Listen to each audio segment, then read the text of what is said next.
establish the value of a single unit is calculated. First, to get the value of the required number of units. अच्छा, उन्होंने क्या कहा है, ये वो मेथड है जिसके अंदर हम एक यूनिट की वैल्यू को जो पहले कैलकुलेट करते हैं, उस एक यूनिट के बाद जो है जितने हमें यूनिट की वैल्यूज चाहिए होती है हम उनको कैलकुलेट करते हैं। ठीक है, समझ आई इस चीज की कि पहले एक यूनिट की ली, उसके बाद जो है उस यूनिट को मल्टीप्लाई कर दिया जितने यूनिट्स हमारे पास थे उनकी वैल्यूज के साथ निकालने के लिए। ठीक है, इसका फॉर्मूला लिखें,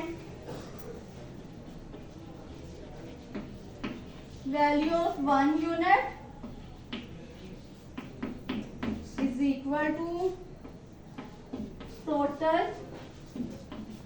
value of unit over total number of units.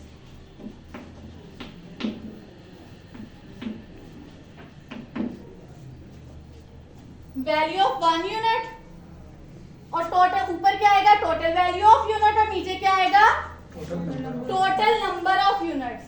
ठीक है, इसमें अभी तक कोई confusion?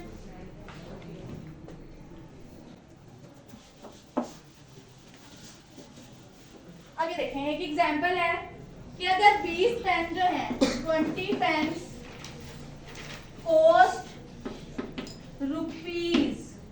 ₹400, how much does 1 pen cost? उसने कहा अगर 20 पेन जो है वो 400 के हैं तो एक पेन कितने का होगा। ठीक है, तो उसके लिए हमने क्या नहीं, पहले हमारे पास क्या फॉर्मूला था और नीचे क्या था टोटल नंबर ऑफ यूनिट्स। अब हमारे पास कितने हैं यूनिट्स और रुपीस कितने हैं, उसकी वैल्यू क्या है 400 और टोटल यूनिट्स कितने हैं 20। 0 0 से कट गया, 2 2 4 0 और ये एक यूनिट की वैल्यू कितनी आ गई, मतलब कि एक पेन कितने का आया 20 रुपए का। ऊपर कौन सी वैल्यू आनी है टोटल, जितने हमारे पास जितने पैसों की आई है, नीचे आना है कि कितने यूनिट्स हैं। ठीक है, उन दोनों को डिवाइड करेंगे तो हमारे पास एक यूनिट निकल आएगा। अब अगर इसी तरह से हमने जो है वो निकाले कि एक यूनिट की वैल्यू 20 रुपए है या 30 रुपए है, तो 30 यूनिट की वैल्यू कितनी होगी, तो हमने 20 को मल्टीप्लाई किसे कर देना है 30 से, तो हमारे पास उसके टोटल अमाउंट निकल आएगी कि कितने के हैं।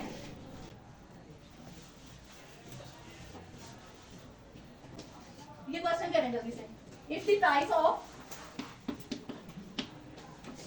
5 kg potato is 150 rupees,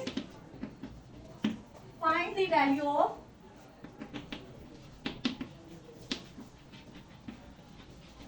24 kg potato।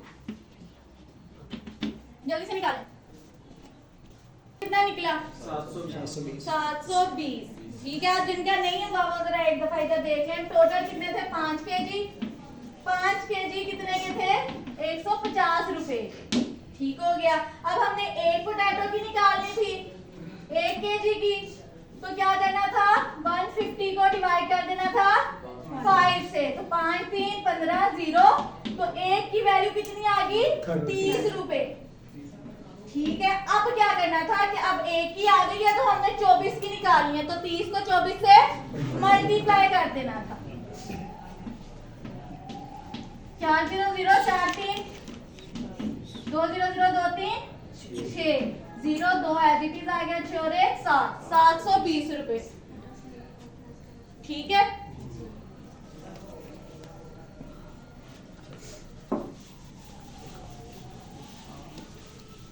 अगला क्वेश्चन लिखें। अब टैग हो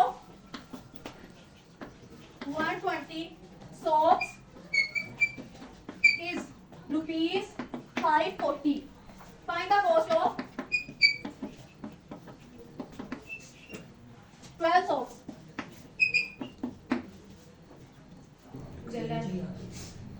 चले इधर देखें. अच्छा, प्राइस ऑफ 120 सोप्स कितनी थी? 540. अब हमने एक सोप की निकालनी थी, तो क्या करना था? 540 को डिवाइड करना था 120 से. 0 0 से कट गया.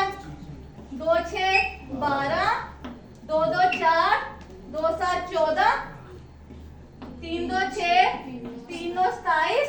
ठीक है, अब इनको जो है वो डिवाइड कर लेते हैं. 2 4 8, 2 5 10. कितने आ गए? एक सोप की कितनी आ गई? 4.5. अब जो है इसको मल्टीप्लाई करें 12 के साथ. कितनी है? 12 + 4.5. ठीक है,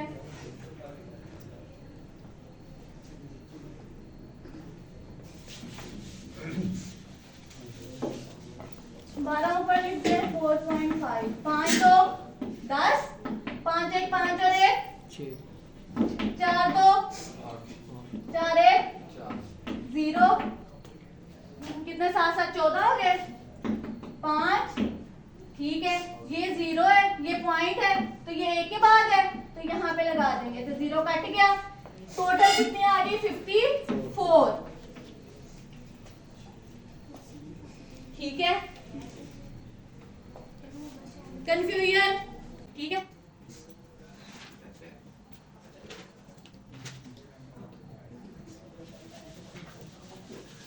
नेक्स्ट क्वेश्चन लिखें.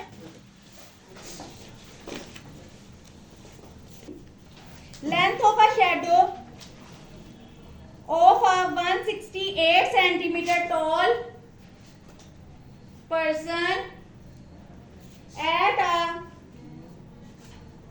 particular time. Length of the shadow of a 168 centimeter tall person at a particular time of day is 252 centimetre. ये क्या है? 252 सेंटीमीटर. 5 नहीं है, 252 centimetre. What will be the length of the shadow of a 158 centimeter tall person at the same time of day? What will be the length of the shadow of 158 centimeter tall person at the same time of the day? करें जल्दी से इसको solve. चलें इधर देखें सारे. Length of shadow एक 168 centimetre लंबे की जो शैडो थी उसकी लेंथ है कितनी है? 252 सेंटीमीटर. ठीक है, अब हमने जो है कि 1 सेंटीमीटर लंबी जो जैसे ये है, तो इसकी अगर हम वही जगह पे रखेंगे तो कितनी लेंथ होगी शैडो की? तो क्या करेंगे? 252 को 168 के साथ डिवाइड कर देंगे. अब देखिए ये 2 के ऊपर हो रहा है. 2 8, 2 4, 2 1 2, 2 2 4, 2 6 12. अच्छा, यहाँ पे है 126/84.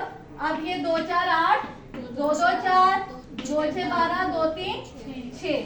ये अब किस पे जा रहा है? 3 पे जा रहा है. 7 पे भी कर सकते हैं. 3 1 3, 3 4 12, 3 2 6 और 3 1 3.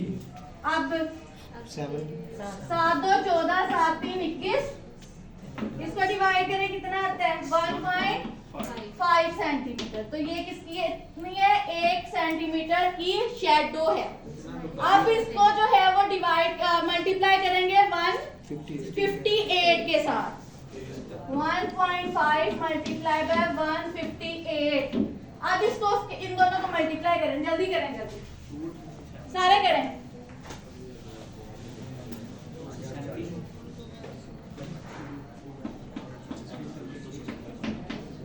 5 8 40, 5 5 25 और 4 29, 5 1 5 और 2 7, 8 5 1 0।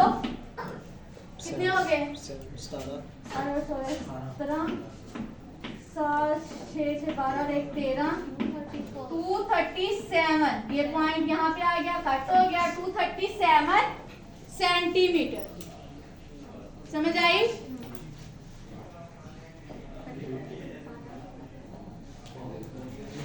कैलकुलेशन अच्छे तरीके से करनी है। जहां पूरा मेथड सही करने के बाद कैलकुलेशन गलत हो गई, आंसर गलत आ गया। आखिरी क्वेश्चन जल्दी से लिख लें। An iron rod of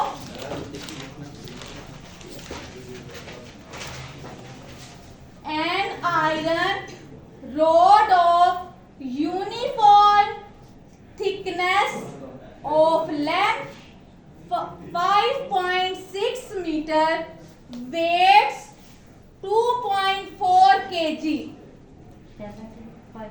5.6 meter, weights 2.4 kg.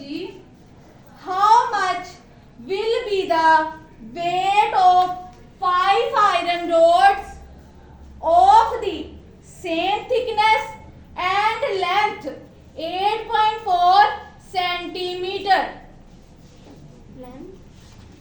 8.4 centimetre.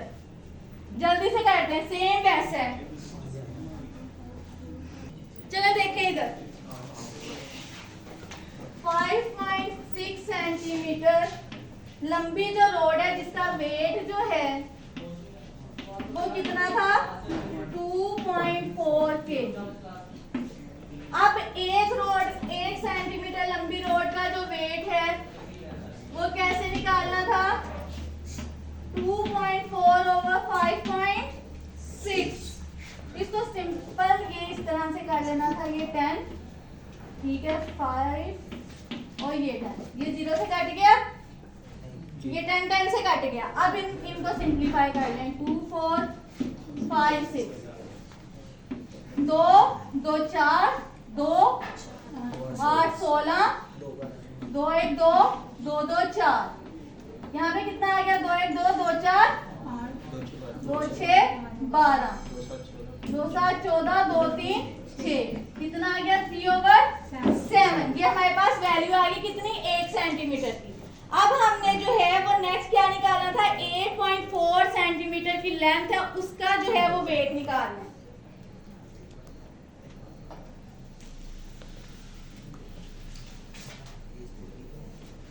8.4 centimetre की वेट निकालना है, ठीक है।